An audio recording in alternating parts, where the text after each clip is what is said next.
Boa noite a todos. Boa noite.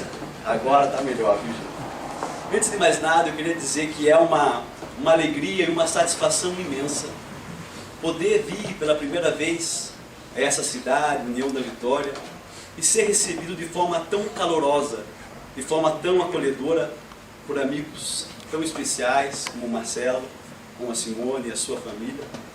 Eu sei que eu vou ter que trabalhar muito, viu, Marcelo?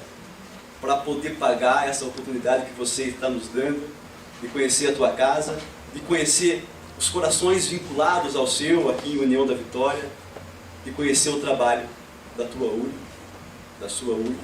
Muito obrigado, para nós é uma alegria e uma satisfação imensa. Eu costumo dizer que toda vez que essa bendita e consoladora doutrina espírita nos dá a oportunidade de conhecer paragens novas, de olhar corações amigos, eu tenho a impressão de estar entrando num jardim de flores centenárias. São flores que as minhas mãos não plantaram, flores que as minhas mãos sequer cultivaram, mas são flores que hoje eu posso estar colhendo. Não graças a mim, gente, não, mas graças a mãos abnegadas e a corações valorosos que por aqui passaram e aqui estão, sobretudo aqueles anônimos que trabalham de forma incessante e que são os responsáveis por manter nessa região, o coração aquecido através do Consolador prometido, que é a doutrina espírita, e que também são responsáveis por manter a bandeira do Evangelho do Cristo tremulando de forma bem alta, num mastro grande, e com letras garrafais nos dizendo o seu lema: amor, Cristo, Deus e caridade. Então eu rogo aqui, essas são as minhas palavras iniciais, que vocês continuem a lançar suas sementes, e eu não tenho dúvida que muitas delas cairão como estão caindo nesse próprio terreno, no solo onde vocês vivem, onde vocês todos os dias pisam.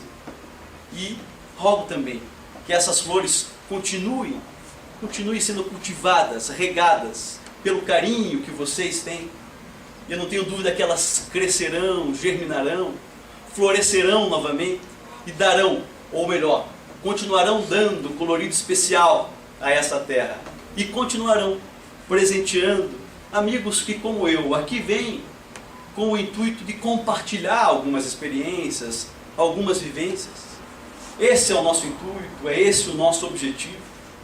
Então eu quero fazer uma retificação, viu, gente? Eu não vim aqui para dar uma palestra, porque não me sinto à vontade de falar em nome da doutrina dos Espíritos. Eu me sinto à vontade, sim, de compartilhar algumas vivências, algumas histórias, de dizer para vocês aquilo que eu já vi, que eu já ouvi, que eu já presenciei. Quem sabe possa ser útil a alguém, quem sabe?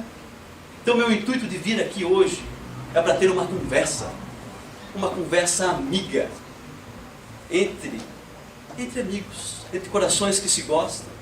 Sobre a doutrina espírita, é evidente que sim, mas acima de tudo, sobre as mensagens imperecíveis de um grande amigo de todos nós, chamado Jesus Cristo. É esse o nosso intuito, toda vez que nos derem um microfone e um púlpito para falar. E se vocês me permitem, gente, antes de introduzir o nosso tema, eu gostaria de contar uma história rápida que se passou comigo.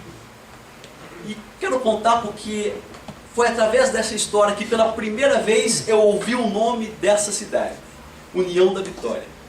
E sendo a primeira vez que eu ouvi, eu vou contar para vocês o motivo, mas ela já ficou gravada em meu coração. E para mim hoje é uma alegria imensa estar conhecendo essa cidade, também por essa história que eu vou contar. Porque lá em Curitiba, cidade onde eu habito, onde eu moro, na casa em que nós escolhemos para estar juntos, semeando essa doutrina, nós temos algumas atividades assistenciais. Uma delas chama-se Barriga Cheia. O nosso intuito é, todos os sábados à tarde, nós nos reunimos num grupo de amigos, fazemos um pequeno estudo, vamos para a cozinha da casa espírita e preparamos alguns lanches, mais ou menos 200 pães com mortandela, alguns litros de suco, e vamos até a Praça Tiradentes, que é a praça central da cidade, distribuir esse alimento. Na verdade, os pães são uma isca, porque o nosso intuito é dar um pouco de conforto, um pouco de consolo espiritual àqueles amigos, àqueles corações que lá estão. E nós assim o fizemos.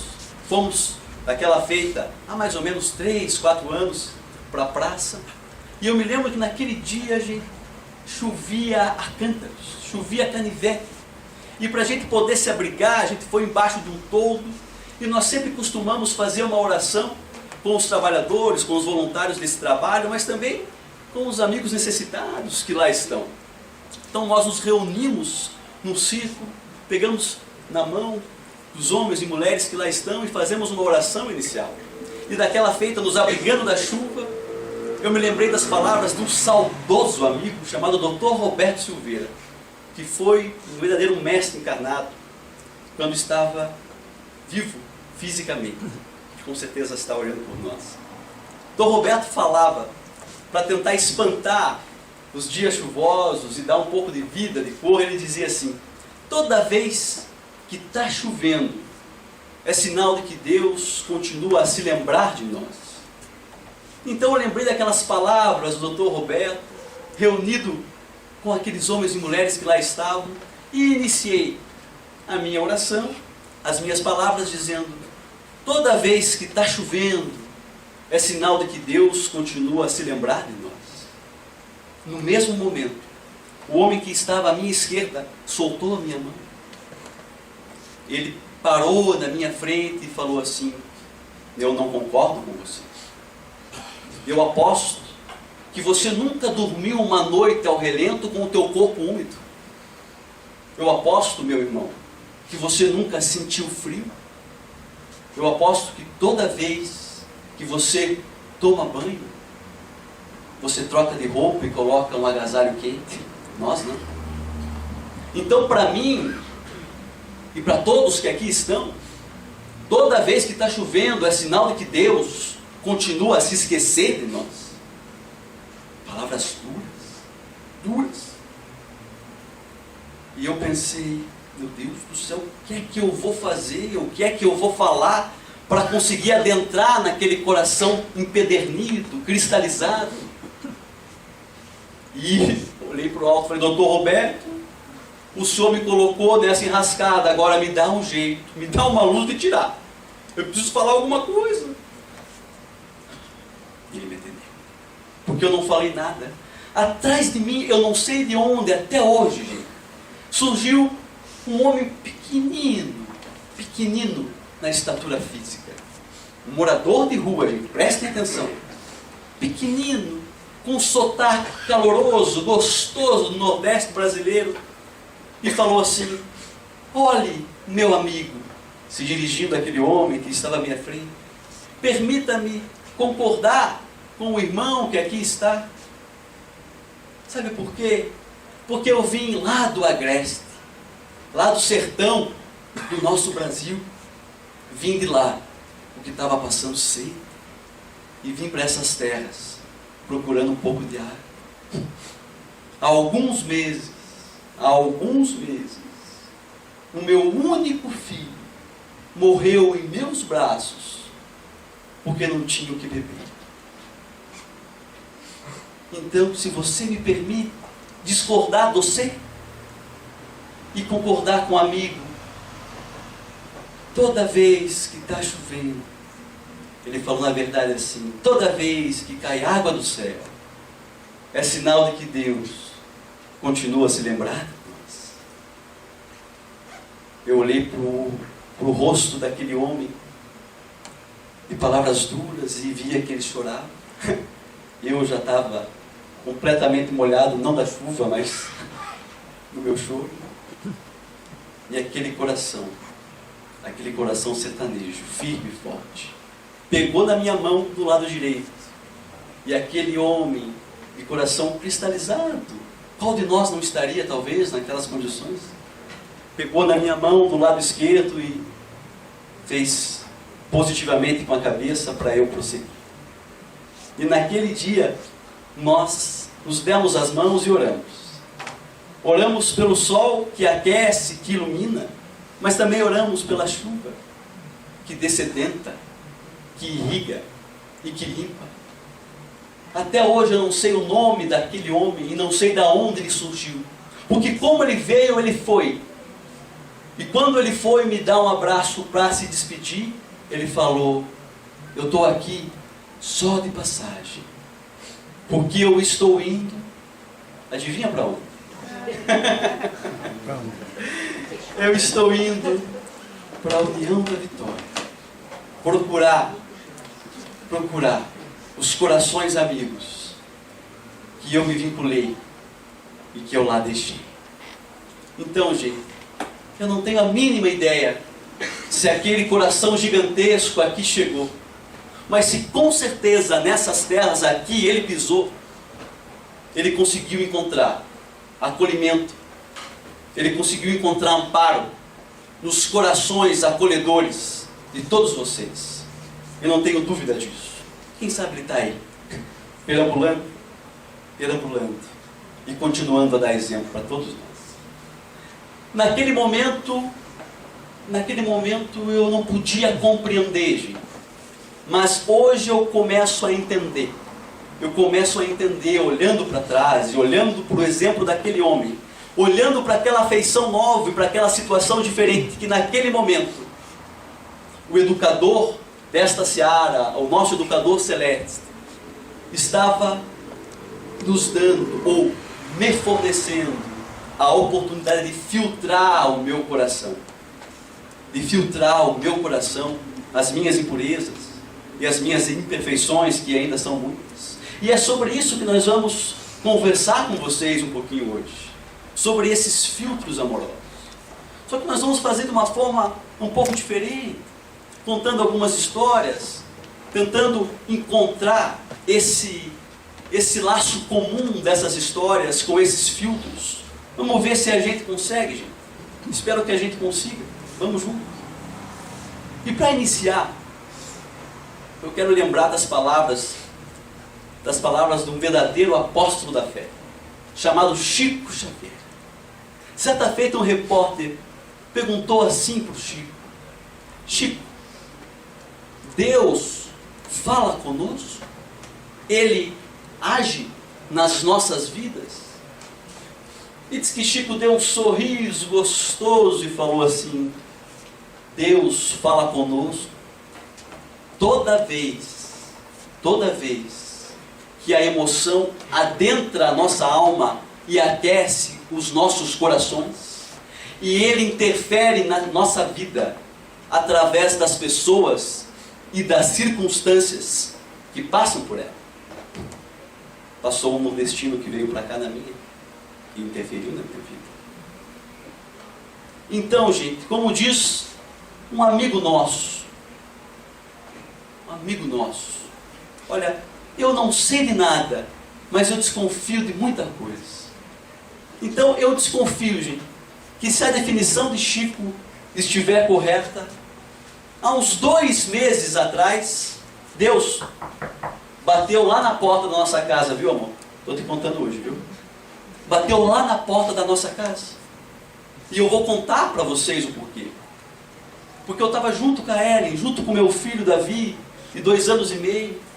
Nós estávamos assistindo um programa, era domingo à noite. E ao ver a história que foi vinculada, uma emoção, uma comoção imensa tomou conta de mim e da Ellen.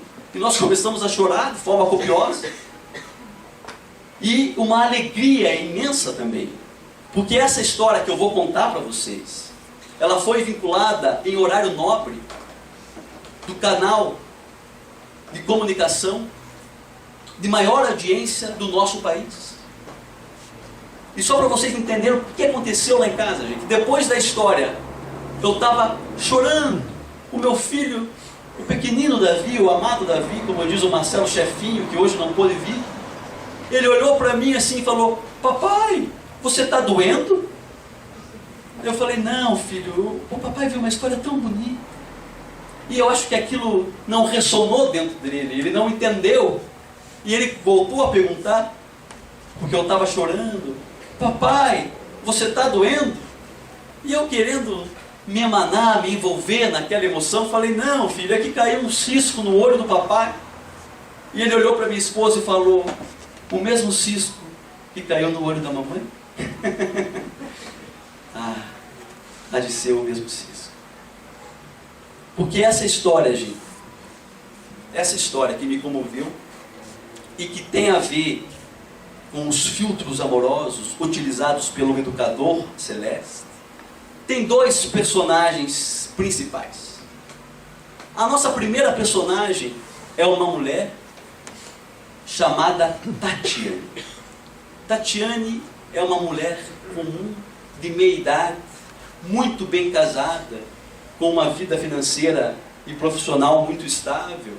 Ela é mãe de um filho único de 4 anos, a quem ama muito.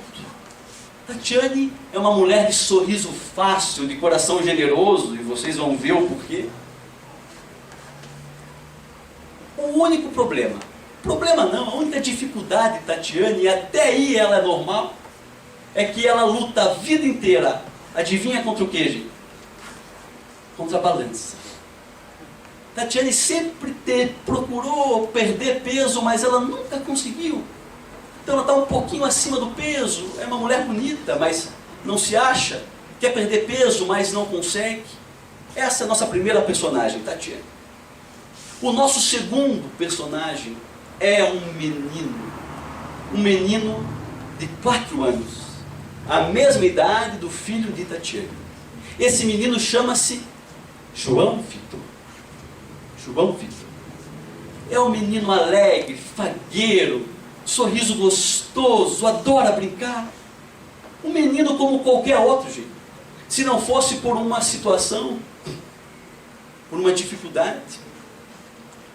A primeira palavra que João Vitor aprendeu a falar não foi mamãe, não foi vovó, porque ele é criado pela avó materna, que, embora tenha muita dificuldade financeira, faz de tudo por aquele neto.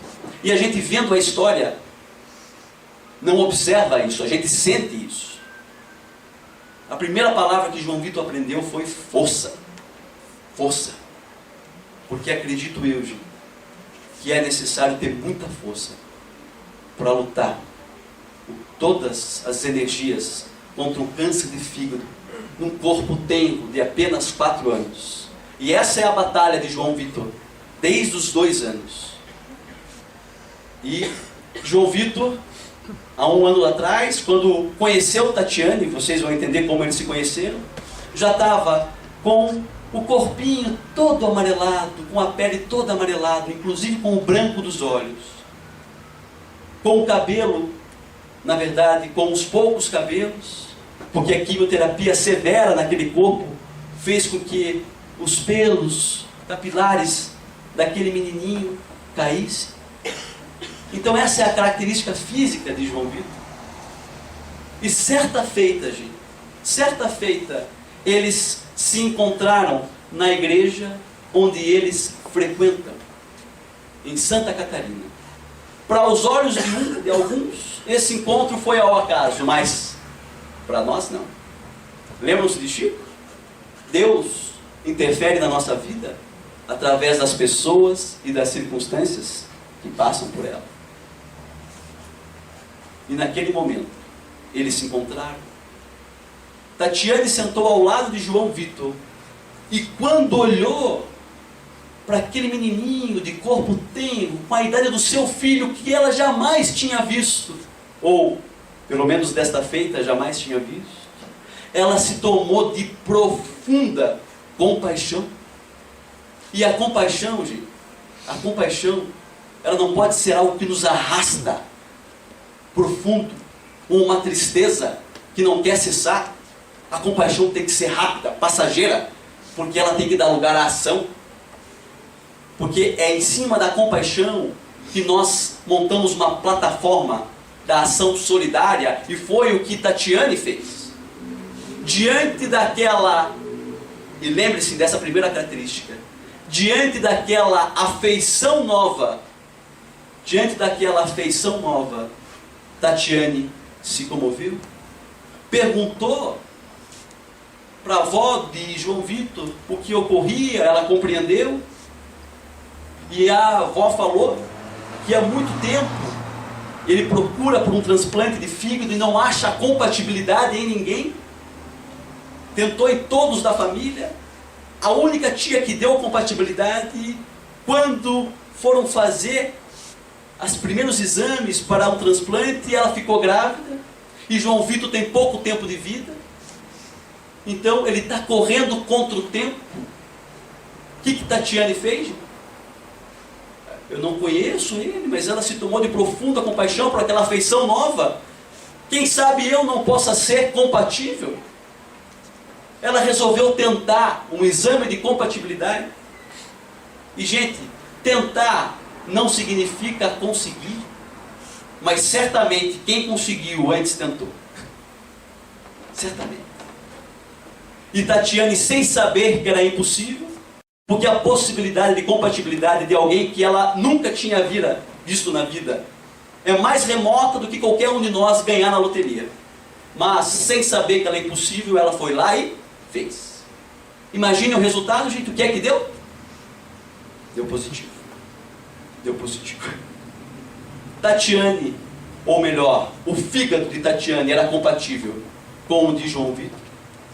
Então, uma situação diferente se instaurou na vida daquela mulher e daquele menino. Segundo aspecto, afeição nova e situação diferente. Era compatível? Ela podia fazer o transplante a qualquer momento? Não. Não. Tinha uma condição. Para que ela pudesse doar parte do seu fígado para João Vitor e esse fígado regenerasse naquele corpinho dele, ela precisava perder 27 quilos. Vocês se lembram qual era a dificuldade de Tatiane? Perder peso. 20 anos. Ela tentou durante 20 anos perder 10 quilos e não conseguiu. Agora ela estava numa corrida contra o tempo para perder 27 quilos. 27 quilos. Mas nunca antes ela tinha o que agora ela tinha. Porque ela tinha um estímulo inesperado para correr atrás disso. Terceiro aspecto. Afeição nova, situação diferente e um estímulo inesperado. E foi o que ocorreu. O encontro de Tatiane com João Vitor foi em novembro do ano passado. Em agosto desse ano, gente, Tatiane tinha perdido 27 quilos. 27 quilos ela conseguiu. Porque ela estava numa corrida contra o tempo para conseguir dar vida a alguém que ela não tinha visto nunca. Daquela feita, ela conseguiu. Conseguiram fazer o transplante no final do mês de agosto, no comecinho de setembro. Agora vocês imaginam, gente, esse transplante dava a ela risco de vida, risco da vida dela. Ela era mãe de um filho único, da idade de João Vitor. Ela poderia dissolver o seu casamento, a sua vida profissional totalmente estável, mas ela não pensou em nada disso. Ela só pensou em poder continuar a dar vida para aquela afeição nova que ela havia conhecido. E desta feita, ela passou por tudo isso, porque ela tinha uma responsabilidade eterna que falava ao seu coração, e esse é o quarto aspecto. Afeição nova, situações diferentes, estímulos inesperados e responsabilidades externas que falem ao nosso coração. Em setembro, eles fizeram o transplante. Ocorreu tudo bem. João Vitor começa a se regenerar. Tatiane já está bem, está na sua casa. E os médicos já vislumbram que João Vitor, a partir de agora, poderá ter uma vida normal. uma vida normal. Essa é uma história, gente, real, que foi vinculada na abertura do Fantástico de 2 meses atrás. E por isso que me gerou tanta alegria, de perceber que aquilo que a espiritualidade nos falou, no Livro dos Espíritos, que quando o bem quiser, ele irá preponderar sobre o mal, mas que para isso o bem precisa deixar de ser tímido. É o que está ocorrendo. Devagarzinho, o bem está deixando de ser tímido. Mas, gente, eu quero que vocês se lembrem dessa história de Tatiane e de João Vitor. Eu quero que vocês se lembrem desses 4 aspectos que nós aqui conversamos, que nós citamos. Porque agora, gente, aparentemente nós vamos ir para um caminho totalmente dissonante desse. Então, nós vamos ter que pegar a nossa aeronave e viajar para longe. Viajar para longe. E nós só vamos conseguir pousar. O nosso trem de pouso desse avião só vai conseguir sair da aeronave quando nós encaixarmos esses 4 aspectos. Fora isso, gente, o avião não pousa. É sexta-feira, a gente não vai sair daqui. Então vocês vão ter que me ajudar. Combinado? E fiquem tranquilos, gente. Fiquem tranquilos, porque o piloto dessa aeronave não sou eu. Quem está pilotando essa aeronave está lá em cima. E vocês vão ver isso. Vocês vão perceber isso. Porque agora nós vamos sair do Ocidente do século XXI para fazer uma viagem curta na duração, viu, gente? Não vou me alongar tanto, mas uma viagem distante no tempo. Porque nós vamos sair do Ocidente, de União da Vitória, do século XXI, e nós vamos para a Palestina do século 0. Nós vamos mais precisamente para a Galileia. Que saudades, hein, Marcelo? Nós vamos para a Galileia, onde pisou o mestre Galileu. Só que, para nós entrarmos nessa viagem, gente, porque nós vamos tentar jogar um pouco de luz, um pouco de compreensão, de entendimento que a doutrina espírita nos dá sobre uma das parábolas mais intrigantes e mais lindas de Jesus, para nós podermos nos deparar com as ferramentas certas para essa viagem. Antes nós precisamos compreender algumas coisinhas importantes. Senão a gente não vai conseguir entender e não vai conseguir encaixar aqueles 4 aspectos e a aeronave não pousa, vai ficar difícil. Ainda bem que não está chovendo, não tem turbulência, viu, gente? A primeira coisa que nós precisamos entender toda vez que nós nos deparamos com um texto do Evangelho do Cristo é que Jesus, quando falava, ele que era o educador das nossas almas, ele não falava para corpos físicos. Jesus, quando falava para espíritos imortais, espíritos momentaneamente revestidos com a roupagem de pescadores, com a roupagem de pastores de ovelha, de agricultores, de mulheres de família. Então eu quero que vocês imaginem, gente, eu quero que vocês imaginem um espírito puro, crístico, que já alcançou os últimos patamares da hierarquia celeste, tendo que vir até essa terra de provas e expiações para tentar nos ensinar. Imagina isso. E ele assim o fez, utilizando aspectos da vida cotidiana daquele povo, do povo hebreu do século 0, não do nosso povo, não do povo ocidental do século 21. Esse é o primeiro aspecto importante que nós temos que compreender.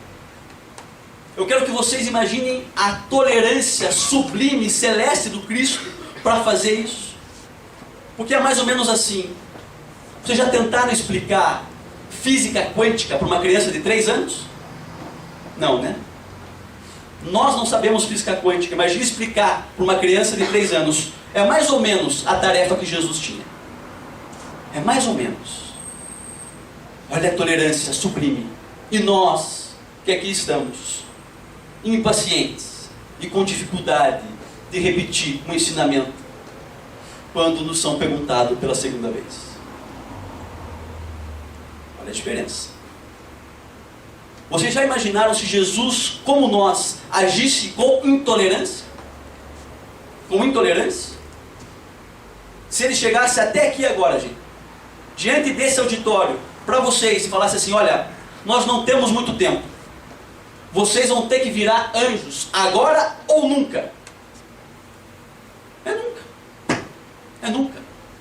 Nós jamais conseguiríamos, sem a vivência. Seria como um pai, gente. Um pai, imagino eu recebendo o caderninho de caligrafia do nosso Davi, amor. E eu pego o caderninho, vejo as suas letrinhas, que não conseguem soletrar nada, escrever nada. Aqueles garranchinhos e falasse: filho, a tua letra é horrorosa, por favor, nunca mais escreva. Ele não age assim. Jesus não desestimula os seus educandos, ele aprimora. Por isso que um verdadeiro educador, para ensinar os seus educandos, não basta ter sabedoria, ele precisa amá-los. Amá-los. Porque senão ele corre o risco de constrangê-los com o que sabe. Ou pior, ele corre o risco de utilizar a sua verdade para ferir, quando ele precisa utilizar para educar e para criar bases, para que aquele espírito evolua intelectualmente e moralmente. É importante nós termos essa compreensão, e a compreensão de como Jesus nos educava e educa até hoje. E eu me lembro de uma conversa que o Chico teve com o Herculano Pires, no Centro Espírita da Prece em Uberaba, depois dos trabalhos mediúnicos de psicografia que iam até tarde da noite, 2, 3 horas da manhã. Aqueles correligionários do Chico se reuniam com ele na cozinha para tomar um café e conversavam, debatiam sobre os mais diversos assuntos. E daquela feita eles conversavam sobre a evangelização infantil, como nós fazíamos hoje, assim. Falavam, e Herculano defendia uma ideia de que para ser evangelizador na casa espírita era necessário ter curso de pedagogia. E os outros que lá estavam falavam: Herculano, não se pode ter uma postura tão rígida, já está difícil arrumar voluntários para evangelização, sem curso de pedagogia. Imagine fazendo essa exigência, Herculano. Não vai dar, não vamos ter trabalhadores aqui. E resolveram interromper o silêncio de Chico, que tomava o seu café. E Herculano, aquele homem fantástico, aquele filósofo brilhante, que deu um contributo gigantesco para essa doutrina, falou para Chico: Chico, você está aí calado? Fale alguma coisa. Você não concorda comigo? E Chico disse assim, com a sua mansuetude que lhe é peculiar: o espírito de Emmanuel está ao meu lado e está nos dizendo que o único pré-requisito para ser evangelizador na casa espírita é amar os seus educandos, é amar as crianças. Esse é o ponto no final. Ninguém educa verdadeiramente se não conseguir amar.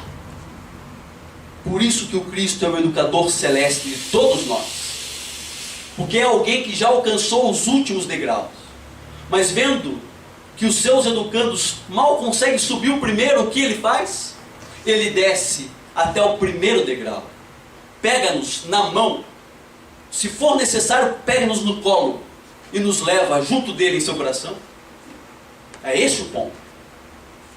O amor é capaz de educar, não somente a sabedoria, não somente o conhecimento. E é isso, é sempre esse olhar, é sempre esse o foco que o Cristo tinha quando falava com a multidão. E não se engane, gente, ele falava com a multidão, mas estava interessado nos aspectos particulares de cada coração. De cada coração. Esse é o ponto. Esse é o ponto.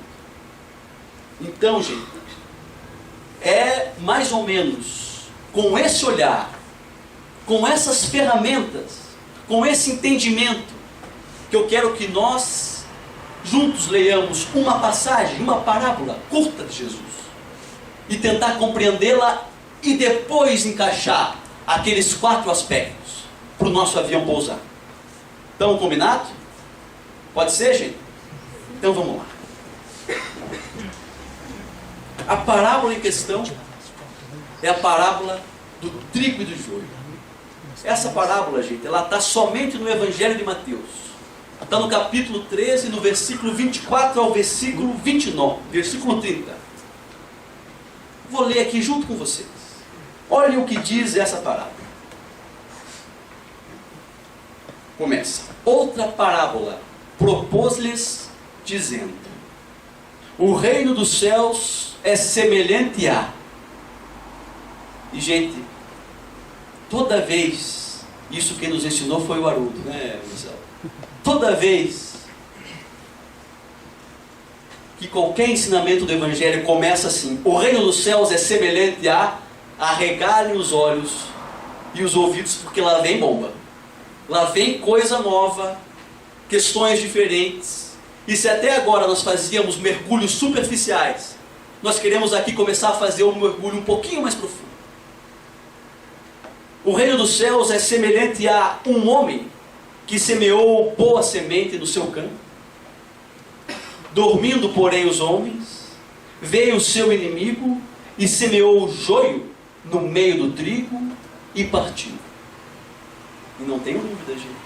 Essa é uma assertiva direta para o nosso coração. Semeou o joio no meio do trigo e partiu. Quando germinou o ramo e produziu fruto, então apareceu também o joio. Aproximando-se os servos do senhor da casa, disseram-lhe: Senhor, não semeaste boa semente no teu campo? De onde, portanto, terá vindo o joio? E ele lhes disse: um homem inimigo fez isso. Os servos lhe dizem então: sendo assim, queres que após sair o recolhamos? Ele, porém, diz: não, para que ao recolher o joio não desenraizeis junto com ele o trigo, deixai crescer ambos juntos, joio e trigo, até a ceifa. E no tempo da ceifa direi aos ceifeiros: recolhei primeiro o joio e atai-o em molhos, em bastante quantidade, para os queimar. O trigo, porém, reúne no meu celeiro. Vamos tentar captar alguns aspectos aqui importantes.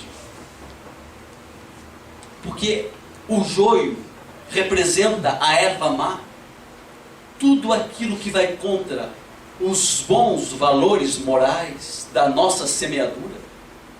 Pois se o trigo é o fruto das nossas boas ações, que refletem em nós, no nosso coração, a lei divina, o joio é o fruto da nossa invigilância, que reflete em nós o nosso afastamento dessa mesma lei.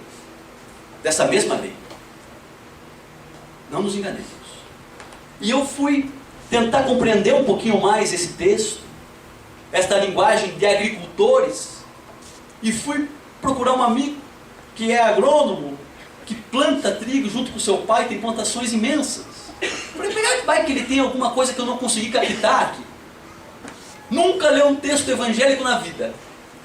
Mas eu olhei para ele, para a gente discutir, conversar, e ele olhou, leu, falou: Daniel, tem aspectos interessantes aqui. Eu falei: mas então me diga, eu estou aqui para isso. Que a tua visão de agricultor me ajude, vai que você tem alguma coisa que eu não compreendi e você compreendeu. Ele, 3 pontos, ele me disse. 3 pontos aqui importantes. E eu descobri que isso não mudou da agricultura de agora para o século 0. Ainda bem. Ele me disse 3 coisas. Sabe qual é o nome técnico, o nome científico do joio? Cisânia.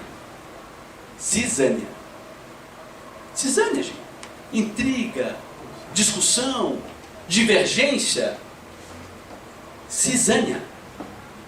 como que se Jesus quisesse nos ensinar que uma das grandes dificuldades da obra divina no mundo é essa divergência, é esse personalismo egoísta, orgulhoso e vaidoso que nós travamos entre nós. Cisânia, eu achei interessante, ele me disse outro ponto. Ele falou: Daniel, há um aspecto muito importante, porque eu planto trigo. E sabe o que é importante? O seguinte: a praga do trigo é o joio. Só que quando o joio começa a crescer no meio do trigo, nós não conseguimos perceber, porque o joio, outro aspecto importante, quando está germinando, é muito parecido com o trigo. Eles são quase que idênticos. Você não consegue diferenciar o que é joio, o que é ruim do que é bom. Porque se você tentar tirar o joio antes da hora, de duas uma: ou você desenraiza o trigo, ou você vai tirar o tantado de trigo junto com o joio. Então, todo bom agricultor sabe que quando começa a nascer joio, você só pode tirar quando ele crescer junto com o trigo. Aí então, você vai conseguir diferenciar um do outro. E eu comecei a entender um pouco mais. Comecei a entender um pouquinho mais. E a primeira coisa que eu entendi, gente, não foi da parábola, foi da minha saudosa vozinha. Porque toda vez que eu apresentava um amiguinho para ela, uma namorada para ela, depois que eles iam embora, ela dizia assim para mim: esse é trigo, esse é joio. Eu falei: mas foram dezenas de vezes. Essa é joio. Eu falei: vó, o que é que eu faço com essa informação, vó? Ela falou: você não faz nada, você só espera. Você só espera que o tempo e a vida vão te ensinar. Uma mulher, gente, que jamais leu um texto do Evangelho, mas sabia dessa diferença. Você não faz nada, espera. Porque ela sabia que se ela tentasse me persuadir daquelas amizades ou daquele namorico que aos seus olhos não eram interessantes para mim, eu iria me revoltar e iria contra ela, contra minha mãe e contra meu pai. Então ela só dizia: esse é joio, esse é trigo, espera. Amor, para você ela disse: é trigo, viu? Fique tranquilo. Fique tranquilo. Então, gente, eu olho para trás hoje e agradeço, viu, vó? Agradeço, porque muitas poucas vezes ela errou. Muitas poucas vezes ela errou. Ela sabia o que era joio e sabia o que era trigo. Esse é o olhar de mãe, o olhar de vó. Mas, gente, voltando para a nossa parábola, voltando para ela, vocês se lembram qual foi o primeiro impulso dos servidores daquele agricultor? Vocês se lembram qual foi? Quem foi o culpado? Quem semeou o joio no meio do trigo? Como se resolvesse alguma coisa, encontrar o culpado depois que o problema está instalado? Nessa discussão, gente, é difícil de meter a colher. É mais ou menos como uma briga entre marido e mulher. Todo mundo tem um pouco de culpa e todo mundo tem um pouco de razão. Se tem uma coisa que eu aprendi, gente, nesses 8 anos de casado, é que eu vou perder a minha esposa se eu quiser procurar saber quem tem a razão. Não dá. De duas uma: ou eu dou a razão para ela, ou ninguém tem. Não é assim. Mas é algo inócuo, gente. Não vai trazer nada. Só celeuma, só debate. Depois que o problema está instalado, nós temos que nos reunir para tentar equacioná-lo, solucioná-lo. O menor problema é descobrir quem foi. Quem tem razão, quem não tem razão. Esse é o ponto. E eu me lembro aqui de uma historinha para ilustrar isso. Diz que certa feita, um orientador, um psicólogo, orientador de casais, oriental, recebeu um casal no seu consultório, meio templo, e ele tinha um discípulo, e primeiro ele mandava entrar a mulher do casal, depois ela saía e mandava entrar o marido.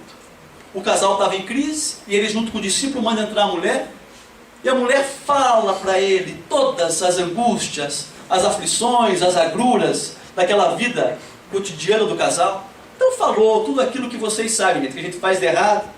Ele deixa a toalha em cima da cama molhada, ele não ajuda a lavar a louça, ele aperta a bisnaga da pasta de dente no meio em vez de apertar no fundo. Despejou tudo. Aquele orientador diferente, junto com o seu discípulo, olhou e falou: tudo bem, você tem razão, pode sair, por favor, chame o seu marido. E o marido entrou e também começou a falar tudo aquilo que nós sabemos, mas eu não vou falar hoje aqui, porque minha esposa está do meu lado. Falou, e aquele orientador ficou escutando. Depois que o rapaz, o marido, acabou, ele disse: muito bem, não é que você tem razão? Os dois saíram. Aí o discípulo olhou para o mestre e falou: não é possível, mestre. Está havendo uma incoerência, uma incompatibilidade aqui. Primeiro entrou a mulher, você disse que ela tem razão. Depois entrou o marido, você disse que ela tem razão. O que está acontecendo? Não é que você tem razão? Há uma incoerência. Ou seja, gente, de nada adianta querer saber quem foi o culpado depois que o mal já está instalado. Esse é o primeiro ponto. E o segundo impulso daqueles servidores do agricultor, depois de querer tentar saber quem foi o culpado, foi o segundo impulso: depois que você sair, você quer que nós arranquemos o joio? E a pergunta é: por que é que nós queremos fazer o trabalho sujo, o trabalho bruto, depois que o bem der as costas? Por quê que nós queremos usar truculência quando Jesus não está ao lado? Pelo menos aos nossos olhos. Por quê? Será que o seu amor, a sua bondade é um espelho que reflete a nossa covardia e nos constrange? O que é que está acontecendo? Será que nós não entendemos que, ao contrário de nós, Deus não age com inquietação, com precipitação? Ele age com prudência e com calma. E age em silêncio. Esse é o ponto. É importante que nós saibamos disso. E uma outra historinha para ilustrar isso é que, certa feita, alguns homens de um povoado pequeno, travaram uma batalha para saber qual deles era o mais forte daquele povoado, e resolveram que quem iria julgar seria o sábio daquela aldeia, daquele povo. Então resolveram travar uma disputa que seria o seguinte: nós vamos dar um tempo para cada um de nós, e aquele que conseguir derrubar mais árvores nesse tempo vai ser eleito o campeão e o mais forte do nosso povo. Então fizeram a disputa, derrubaram aquele batalhão de árvores com o próprio corpo, com as mãos, levaram os resultados para o sábio julgar, e o sábio disse assim: muito bem, eu estou vendo que vocês realmente são fortes fisicamente, mas eu vou propor aqui algo para desempatar essa disputa. Foi até um ramo pequenino de uma árvore, que tinha uma única flor na ponta, arrancou o ramo. Naquele mesmo momento a flor padeceu e disse assim: aquele dentre vocês que conseguir fazer com que esse galho germine novamente e que a flor floresça, será eleito o mais forte. Porque para destruir é fácil. Para destruir não precisa de nenhuma habilidade. O difícil é construir. Para construir, nós temos que colocar todas as nossas virtudes, todas as nossas habilidades a serviço do bem. Então, que nós aprendamos uma vez por todas: o amor e a verdade não precisam de combatentes dispostos a machucar, dispostos a agredir e a ferir. O amor e a verdade precisam sim de corações solidários, dispostos a entender as divergências e a se unirem para fazer o melhor para o seu povo, sobretudo em época de eleição. Sobretudo em época de eleição. Nós precisamos unir forças. onipotencialidades. Porque cada um de nós que está aqui sentado, aqui está, porque possui virtudes, porém muitas delas ainda inexploradas. Esse é o ponto. E o terceiro aspecto relevante, que pelo menos eu encontrei nessa parábola, gente, foi o seguinte: não, asseverou o agricultor, não arranca o joio. Eu quero que você deixe crescer ambos juntos até o momento da ceifa. E aqui, gente, eu vou precisar da ajuda do nosso copiloto, que é Emmanuel. Porque a gente já começa da nossa aeronave a ver solo à vista. Mas o trem de pouso ainda não abaixou, gente. Nós vamos ter que encaixar aqueles aspectos. E sobre o que asseverou Jesus, deixai crescer ambos juntos, olhe o que Emmanuel fala, numa página sublime do livro Vinha de Luz. Emmanuel diz assim: quando Jesus recomendou o crescimento simultâneo do joio e do trigo, não quis senão demonstrar a sublime tolerância celeste no quadro das experiências da vida. O Mestre nunca subtraiu as oportunidades de crescimento e santificação do homem, e nesse sentido, o próprio mal, oriundo das paixões menos dignas, é pacientemente examinado por seu infinito amor, sem ser destruído de pronto. O que é que Emmanuel está querendo nos dizer? Sabe o quê? Que Jesus nunca perde a esperança na vitória final do bem, na vitória final do amor. Vocês querem ver? Porque um verdadeiro mestre, um verdadeiro guia, um verdadeiro modelo, não apenas fala, ele exemplifica. E eu não encontrei, gente. Depois vocês podem tentar e me digam se encontrarem alguma lição do Evangelho que ele não tenha exemplificado. E aqui tem uma. Aqui tem uma. Quando Judas se aproxima para selar a traição, aquele movimento político que originou na prisão do Cristo e depois na sua crucificação, ele se aproxima de Jesus, que estava junto com Tiago, com João e com Pedro. Ele se aproxima de Jesus no Getsemane, e antes de dar o beijo, Jesus olha nos olhos de Judas e diz: amigo, a que vieste? Amigo, a que vieste?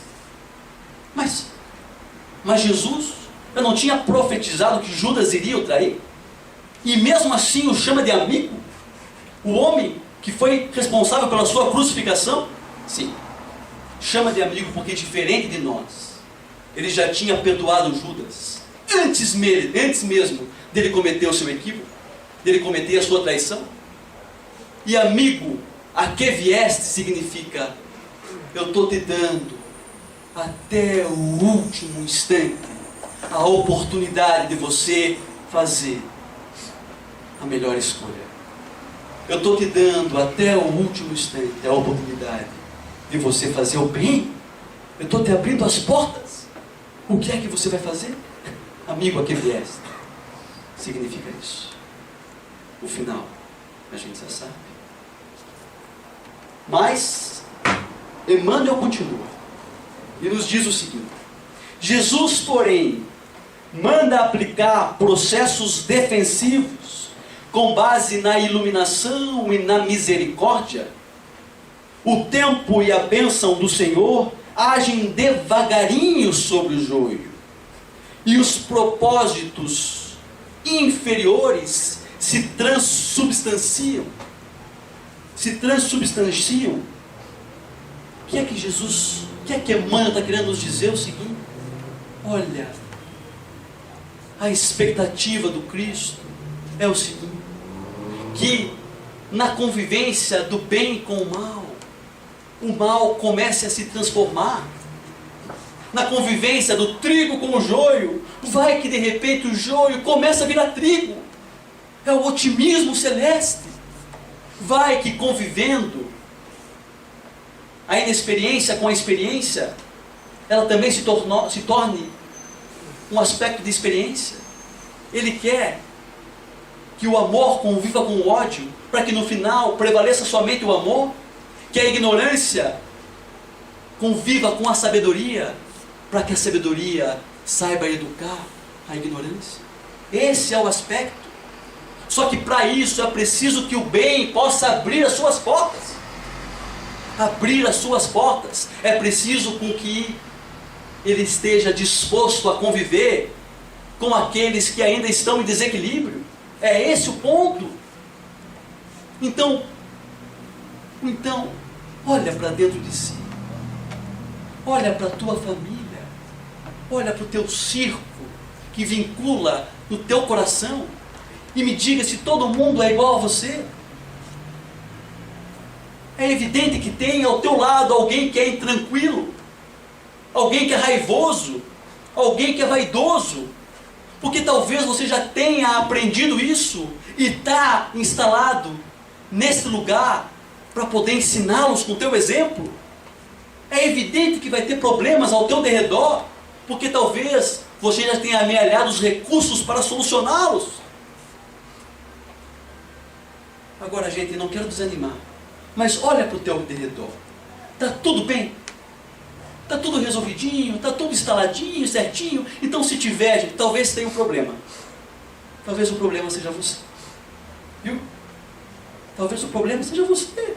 E alguém está tentando, de alguma forma, filtrar as tuas imperfeições. É isso que o Cristo, através da parábola, está querendo nos ensinar, nos dizer. E Emmanuel querendo traduzir, mas, e aqui eu já começo a ver a pista de poucos. O homem comum ainda não dispõe de visão adequada para identificar a obra renovadora. Ainda não dispomos.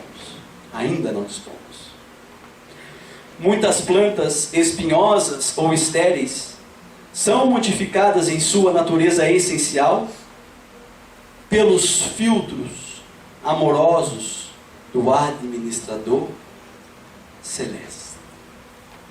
Vou repetir. Muitas plantas espinhosas ou estéreis são modificadas em sua natureza essencial pelos filtros amorosos do administrador celeste. Sabe o que ele tenta? Ele tenta filtrar as nossas imperfeições. Antes que a dor, antes que o sofrimento se instaure, ele quer que nós aprendamos no caminho do bem. E imagine como é que ele faz para tentar nos educar e para tentar filtrar as nossas imperfeições em busca da nossa regeneração. Cita Emmanuel. Por curiosidade, por semelhança, por coincidência, ele cita 4 aspectos. Lembram da história de Tatiane e de João Vitor? O que é que o educador celeste utiliza? Afeições novas, situações diferentes, estímulos inesperados e responsabilidades externas que falem ao nosso coração. É dessa forma que, antes de qualquer ação severa, que antes de derramar lágrimas, ele tenta nos filtrar com afeições novas, assim como Tatiana e João Vitor, com situações diferentes, assim como ocorreu com eles, com estímulos inesperados e com responsabilidades externas que falem ao coração. Responsabilidades externas que falem ao coração. Então eu pergunto o seguinte, gente, qual de nós que abraçou essa doutrina, ou que abraçou qualquer outra, que abraçou um trabalho no bem, hoje não está se sentindo um pouco melhor? Por essa responsabilidade eterna que abraçou? É o filtro amoroso que está passando, só que é preciso ter olhos de ver e ouvidos de ouvir. É esse o ponto. Mas há um problema nisso tudo. Entretanto, se chega a época da ceifa, depois do tempo de expectativa e observação, faça então necessária a eliminação do joio em molhos. Ou seja, gente, qual é o problema? O problema somos nós. E as escolhas feitas pelo nosso livre-arbítrio. Porque nós podemos recusar todos os filtros amorosos que Jesus coloca à nossa frente. Podemos recusar todos eles.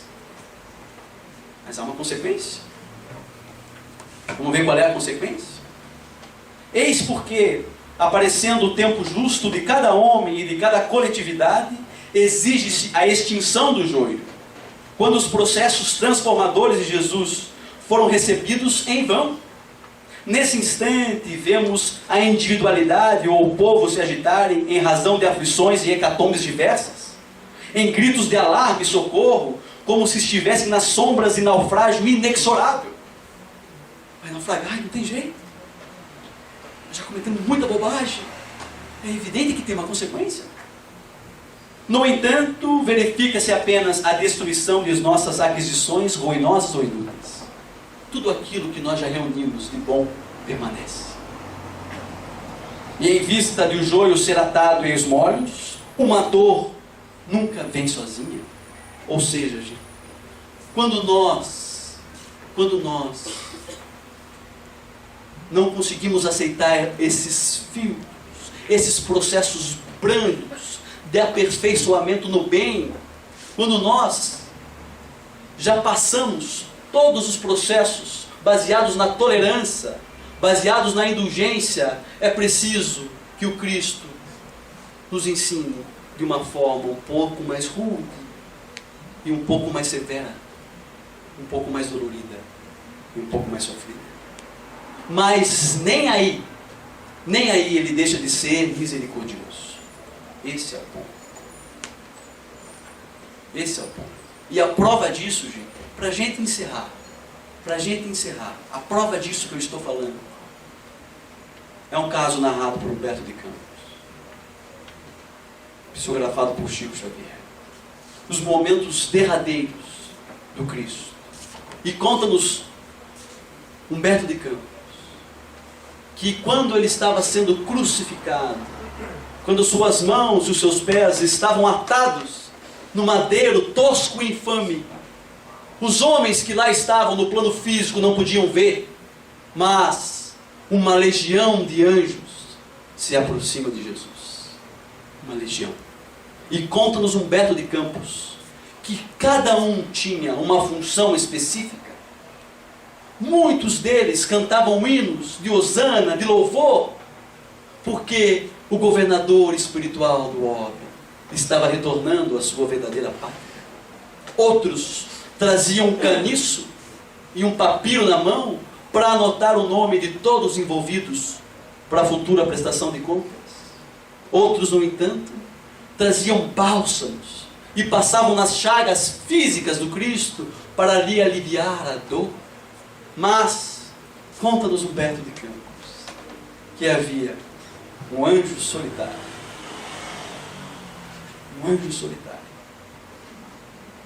Que se aproxima do peito de Jesus. Se aproxima do seu coração. Coloca o seu ouvido no peito do Mestre. E Jesus balbucia-lhe, sussurra-lhe algumas palavras. E aquele anjo sai célere, ligeiro, e conta-nos Humberto de Campos que era o anjo da misericórdia, o anjo da caridade, que ao mando do Cristo foi até as regiões trevosas para consolar Judas, que acabara de se suicidar. Nem aí ele deixa de ser misericordioso. Esse é o ponto. E por que ele faz isso? Para minimizar a culpa do seu amigo, para lhe dar novas oportunidades, novas possibilidades, abrir novas portas no bem. Esse é o ponto. Porque nós temos um mestre incansável na governadoria desse órgão, alguém que não vai parar enquanto houver uma única lágrima de dor e de sofrimento da terra, seja minha, seja tua, ou seja de quem for, Ele não vai parar. O que Ele nos pede, por enquanto, é que nós possamos nos defrontar com essas dificuldades, com essas dores, com fé e com resignação.